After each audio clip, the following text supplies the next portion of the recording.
Hello friends, સ્વાગત છે તમારું મારી ચેનલ ધર્મિષ્ઠાની રસોઈમાં। આજે આપણે બનાવીશું આલુ સેવ, જેના માટે આપણે 3 નંગ મીડિયમ સાઇઝના બટેકા લીધેલા છે, જેને આપણે બાફી અને છાલ ઉતારીને લીધેલા છે।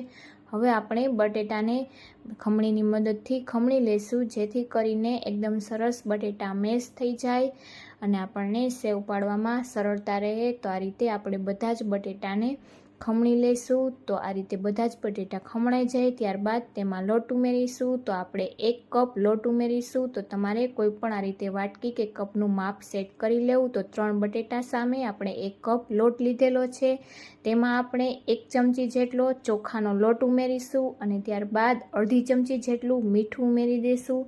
અડધી ચમચી જેટલો આપણે તેમાં જલજીરા પાવડર ઉમેરીશું। આપણે અડધી ચમચીથી થોડો ઓછો આપણે લાલ મરચું પાવડર અને આપણે 1/4 ચમચી જેટલી હળદર અને 1/4 ચમચી જેટલી હિંગ ઉમેરી દઈશું અને બધી જ વસ્તુને એકદમ સરસ મિક્સ કરી લેશું અને આપણે મીડિયમ સોફ્ટ એવો લોટ બાંધવાનો છે। તો આ રીતે બટેટામાં જ આપણો લોટ છે તે એકદમ સરસ બંધાઈ જશે, પાણીની જરૂર નહીં પડે। તો આ રીતે આપણે મિક્સ કરતા જશી અને લોટ સરસ આ રીતનો સોફ્ટ લોટ આપણે બાંધી અને તૈયાર કરી લેશું। તો હવે આપણો લોટ બંધાઈ જાય ત્યારબાદ આપણે તેમાં થોડું તેલ ઉમેરી દઈશું અને તેને એકદમ સરસ મસળી લેશું, જેથી એકદમ સરસ આપણી ક્રિસ્પી સેવ બનીને તૈયાર થાય। તો આ રીતે થોડો 1 ચમચી જેટલો ચોખાનો લોટ ઉમેરવાથી એકદમ સરસ સેવ પડશે અને આ રીતે આપણે સેવ માટેની જારી લઈ અને તેને પણ આપણે તેલથી ગ્રીસ કરી લેશું અને ત્યારબાદ આપણે સંચાને પણ તેલથી ગ્રીસ કરી લેશું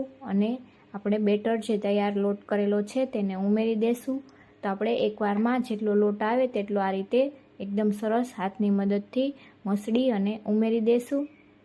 તો આપણે ઓછા ખર્ચમાં અને ઓછી મહેનતમાં એકદમ સરસ પેકેટ જેવી જ આપણી સેવ બનીને તૈયાર થઈ જાય છે। તો તમે પણ એકવાર આ રેસીપીથી જરૂરથી ટ્રાય કરજો અને આ રીતે જલજીરા પાવડર ઉમેરીને બનાવવાથી ટેસ્ટ પણ એકદમ સરસ પેકેટ જેવો જ આવશે।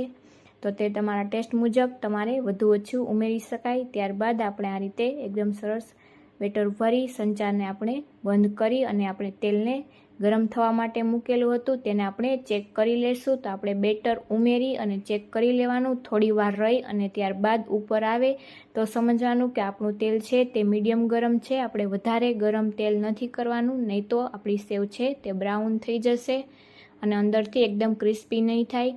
તો આ રીતે આપણું મીડિયમ ગરમ તેલમાં અને સ્લો ગેસની ફ્લેમ પર જ આપણે આ રીતે સંચાને ફેરવતા જશી અને આપણે છૂટી છૂટી સેવને પાડી લેશી અને એકસાથે વધારે પડતી આપણે નહીં ઉમેરીએ, આ રીતે થોડી થોડી ઉમેરી દેશું અને જ્યાં સુધી બબલ્સ આવે ત્યાં સુધી આપણે તેને થવા દેશું। થોડા બબલ્સ ઓછા થાય ત્યારબાદ આપણે તેની સાઈડ ચેન્જ કરીશું।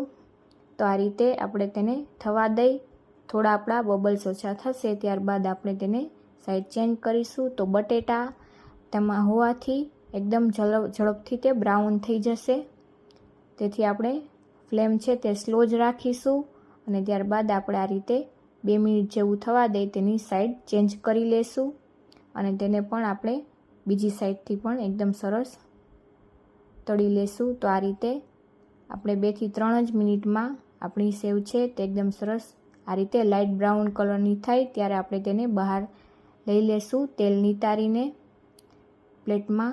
તો આ રીતે આપણે વધુ પડતી બ્રાઉન નથી થવા દેવાની, આ રીતે લાઇટ બ્રાઉન થાય ત્યારે આપણે કાઢી લેશું અને એ જ રીતે આપણે બીજી સેવને પણ પાડી લેશું। તો એકદમ સરળતાથી આપણી સેવ બનીને તૈયાર થઈ જાય છે।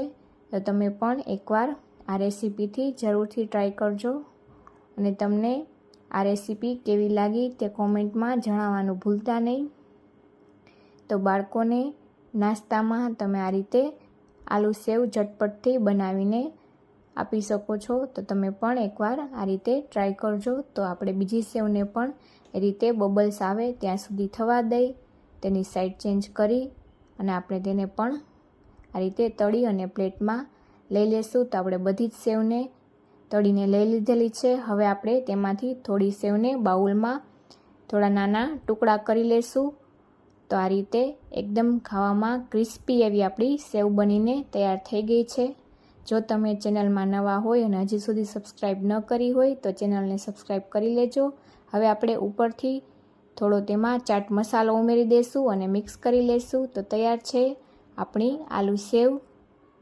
જો મારો વિડીયો ગમ્યો હોય તો વિડીયોને લાઇક કરજો, શેર કરજો, ચેનલને સબસ્ક્રાઈબ કરજો. Thank you.